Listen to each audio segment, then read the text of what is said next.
तेरी खोपड़ी में कोई बात घुसती नहीं है क्या? और हमारे सिवा ये काम कोई नहीं कर सकता है। হ্যালো গাইস, তামিল ইন্ডাস্ট্রির পক্ষ থেকে একটা জবরদস্ত ট্রেইলার এসেছে। ভাই সাব কি বলবো ট্রেইলারের কথা, জাস্ট ওয়াও। অনেক ভালো একটা সিনেমাটোগ্রাফি, বিক্রমের জবরদস্ত অ্যাক্টিং আর অনেক ভালো একটা স্টোরির মুভি আমরা সবাই দেখতে পারবো। বিক্রম স্টারার এই মুভি একটা হিস্টোরিক্যাল অ্যাকশন ড্রামা মুভি হতে চলেছে। মুভি শুরু হবে ওই সময় থেকে যখন ইন্ডিয়ার মধ্যে ব্রিটিশের শাসন ছিল। তখন একটা ট্রাইবাল কমিউনিটি ব্রিটিশদের কাছ থেকে ওদের গোল্ড ফিল্ড বাঁচিয়ে রাখতে চাচ্ছে। ওই ট্রাইবাল কমিউনিটির লিডার হবেন বিক্রম, মানে তেলেঙ্গান। ভাই সাব ট্রেইলার যখন শুরু হয় প্রথম 5 সেকেন্ডের শুট লাগতেছিল আমি কোন হলিউডের ফ্যান্টাসি মুভি দেখতেছি। এতটা সুন্দর ভিজুয়াল ছিল, আমার চোখে কতটা শান্তি পেয়েছে ওই সিন দেখে। বাট যখন ট্রেইলার দেখেছি তখন ওইটার আসল ইন্টেন্সিটি বুঝতে পেরেছি যে ভাই সাব যেরকম লাগতেছে এতটাও সিম্পল হবে না এই মুভির concept. It's periodic, it's historical, but at the same time মুভির মধ্যে একটা ম্যাজিক্যাল অ্যাঙ্গেলও দেওয়া হয়েছে। আর ম্যাজিক্যাল মুভি আমার কাছে অনেক বেশি ভালো লাগে। আমার ফেভারিট মুভির লিস্টে সবসময় ম্যাজিক্যাল মুভি থাকবে। আপনাদের ম্যাজিক্যাল মুভি ভালো লাগে কিনা কমেন্ট করে জানাবেন। কিন্তু রিভিউতে ফিরে যাওয়া যাক। আচ্ছা ঠিক আছে।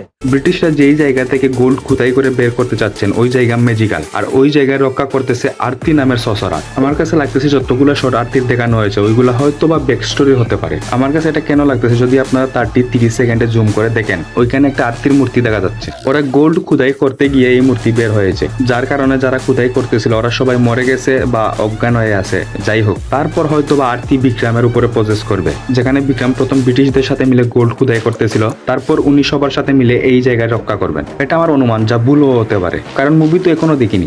গাইজ এই মুভির সিনেমাটোগ্রাফি দেখেন, মুভির প্রেজেন্টেশন দেখেন, এর সাথে বাইসাব চিয়ান বিক্রমের ট্রান্সফরমেশন দেখেন। গাইজ ট্রেইলারে যতক্ষণ না নাম দেখেছি চিনতেই পারেনি উনি চিয়ান বিক্রম। আপনিও যদি দেখেন তাহলে প্রথমবারে চিনতে পারবেন না। ট্রেইলারে যেগুলো অ্যাকশন সিন দেখানো হয়েছে এগুলো আপনারা বিহাইন্ড দ্য সিন দেখেন, ইউটিউবে অ্যাভেলেবল আছে। একদম রিয়েল লাইফ শুট করা হয়েছে, তাও আবার রিয়েল লাইফ লোকেশনে, যার কারণে আমাদের অথেন্টিসিটি ফিল হবে। আর স্টুডিও গ্রিন যারা এই মুভির প্রোডাকশন কোম্পানি, আর ওরা কি মুভি নিয়ে আসতেছে আপনাদের বলে দেই। বিক্রমের তাঙ্গালান তো আসবেই, কিন্তু সুরিয়া স্টার কাঙ্গুয়া ওরাই বানিয়েছে, যা এই বছরই আসবে। 2 মিনিটের ট্রেইলার, আমি ভেবেছিলাম মাত্র ট্রেইলার শুরু হয়েছে, এর ভিতরে দেখি ট্রেইলার শেষ।